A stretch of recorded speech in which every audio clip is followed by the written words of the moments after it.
history of why gaming was attacked by the church. Yeah. Generally speaking, the criticism of gaming began back in the summer of '79 when James Dallas Egbert went missing at Michigan State University in East Lansing. What happened in that particular case is this was a young man who had entered college at the age of 16, so he was much younger than his compatriots. He was, I guess he discovered he was homosexual. He was gaming there, but the gaming group that he was in was really the only, not even peer group that he hung out with, but the only people that he really hung out with. Really smart young man, was able to cook up speed in the local chemistry labs. Thereby a popular young man. I understand that the dormitory that he was put into was the drug dorm. Now you have to understand, back in 1979, the degree to which homosexuality is visible today or even acceptable today was just non-existent back then. Well, James Dallas Egbert was unhappy. He decided to commit suicide. He left a map in his dorm room wall showing unconstructed areas down in the basement of the dorms, down in the steam tunnels, where he had gone to die. And he went down in one of those rooms, he popped a bunch of pills, and he thought he was going to die. He woke up about 2 hours later and decided, hey, this dying thing, not really for me. Went into town and, from what I understand, ended up going to the home of a university staffer who was in the homosexual underground in East Lansing, or homosexual community. Really was put underground then. And basically crashed out on this guy's couch for 3 days as these drugs worked their way out of the system. Well, again, think about it. This is an underage 16-year-old young man who's now staying with a male authority figure. Minimum charges are statutory rape. And over that weekend, when he's gone missing, things blow up.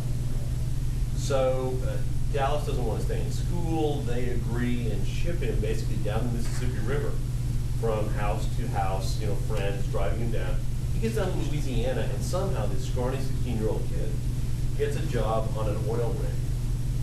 All right, doing what there's no clear report on actually what he was doing. In the interim, his parents, dissatisfied with the level of campus police coverage, have hired hired Bill Deere. Bill Deere is a flamboyant Texas PI who I've actually met. I debated on a television show once. Fortunately, that episode never got aired. But I mean, the guy's larger than life. And he went up to East Lansing. He looked around. He produced lots of flyers. They got distributed. And a month later, when Dallas came off of the oil rig, someone said, "Hey, here's a flyer with your name on it." Dallas called Bill Deere. Bill Deere, being a fine detective, saw the phone was ringing, heard the phone was ringing, concluded someone was calling, answered the phone. Dallas says, "I hear you're looking for me." He says, "Yeah, look, I'll come get you. Your parents are worried." Bingo, that's the end of it. Bill Deere wrote a book called The Dungeon Master, and if you actually read the book, The Dungeon Master, and I quote from it in the polling report, which I'll mention in just a second, Dallas had no problem with gaming. Gaming had nothing to do with his apparent attempted suicide. But that, and now I will say this, Dallas did commit suicide. He committed suicide a year later. After he had been withdrawn from school, after he had been through a year with psychotherapy. No evidence that he did any gaming in that time whatsoever. And yet he still killed himself. So you have a depressed young man, and that certainly is a tragedy.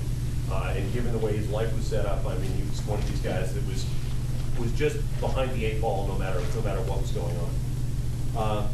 But critics of games use the fact that he committed suicide, use the fact that he had been linked with games to say gaming makes you commit suicide. Now, the polling report, which you can find online, just Google my name and the polling report, P-U-L-L-I-N-G. For Pat Pulling. You will find it on the net really, really easily. A couple of people have done really nice HTML presentations of it with illustrations and stuff. I have not authorized any of those, mind you, but I haven't told them to take them down either because they look kind of cool. But basically, the polling report was written back in 1989, 1990, when Pat Pulling, who had formed this group called Bothered About Dungeons and Dragons, had actually moved away from gaming criticism and was attempting to get the state legislature of Virginia to fund a police organization commission to look into claims of satanic survivors. And when you read the bill that was submitted, they said who was supposed to be on the committee that was going to be sponsored by this bill, and the one civilian member lists all of her qualifications. She was the only person who could have been chosen, as that it did everything but name her. And in conjunction with Iron Crown Enterprises and a law enforcement analyst in Virginia, who's a friend of mine, I prepared at his request the polling report, which basically went through and dealt with all the criticisms that she had of games and her methods and methodology and all of these things. Basically said, look, she's totally unreliable. The material she's presenting is absolutely wrong. Last thing that I want to leave you with before I turn it over to other people is simply this. I've investigated every freaking case you can get any evidence on, okay? There is no causal link between murder and games, period. I have engaged in personal correspondence with guys who've been accused of murdering people over games. One of the last people Sean Sellers spoke to before the state of Oklahoma put him to death was me. You know, he and I concluded a phone call half an hour before they killed him. That's a freaky experience you never want to go through. In terms of suicide, and that's the most vile charge that's leveled against games, and I just want to assure all of you, there is no basis for that linkage. The reason being is this: statistically, 1982 is the highest incidence of suicide for the 13 to 19 age demographic, and that was 12.1 per 100,000. 12.1 per 100,000. At that point in time, both TSR and Pat Polling agreed that there were 4 million people playing Dungeons and Dragons in that year alone. So you do the math. If gamers were killing themselves at the rate of their peers, there would have been 480 suicides in that particular year.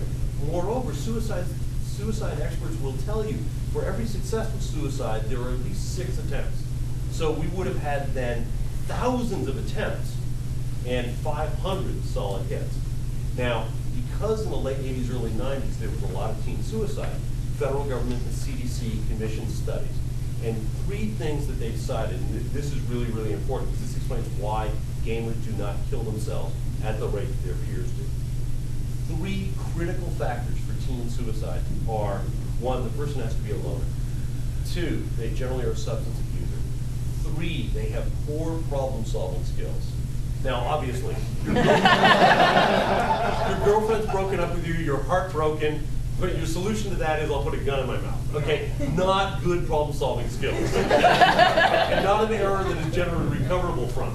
But you think about it, okay, gamers tend not to be loners, unless there's 26,000 loners here this weekend. Literally at Origins one year, I was being interviewed by someone from Pat Robertson's media conglomerate. Stringer was there. We're sitting in the middle of the dealer's hall. There's 5,000 people milling around, and she goes, "Now what's this about gamers being loners?" It's like, lady, what are you, nuts? So we have that. 2, they're not substance abusers. No. Okay? You're buying HeroClix, how can you afford something for It's not going to be happening. That's not even speak to Warhammer. Oh, yeah. and third, and very important, gamers are engaged in a hobby that demand and hone problem-solving skills. So we automatically take ourselves out of that pool. Are there reports of gamers who committed suicide? You bet. And it's generally the standard trigger event. You know, parents have broken up a couple. Or the parents are breaking up, something like that. That sort of traumatic event that happens in every teen's life, and there are just some teens that can't live with that pain. Right? So there are gamers who have committed suicide. But again, no traction for causality whatsoever. Causality has never been proved in any case. Period. All right? So for anybody who's concerned, whatever objections there are, and look, this is the thing with the gaming industry. If people have religious objections to role-playing, that you don't want to use magic, that's fine. You know, and we're all down with that, that's cool. But that doesn't mean you don't play role-playing games. You've got science fiction games, you've got superhero games, you've got Star Wars, you've got all sorts of other things where you just don't have to deal with that. And we're all cool with it. So, but for all of you, don't be be worried. Like I say, any of these claims you've heard, everybody says, well, when there's smoke, there's fire. Honest to God, I've searched for it. I would love to find one case. That would make me feel much more comfortable if there were actually one case where we could say, okay, this time it happened. I haven't found any.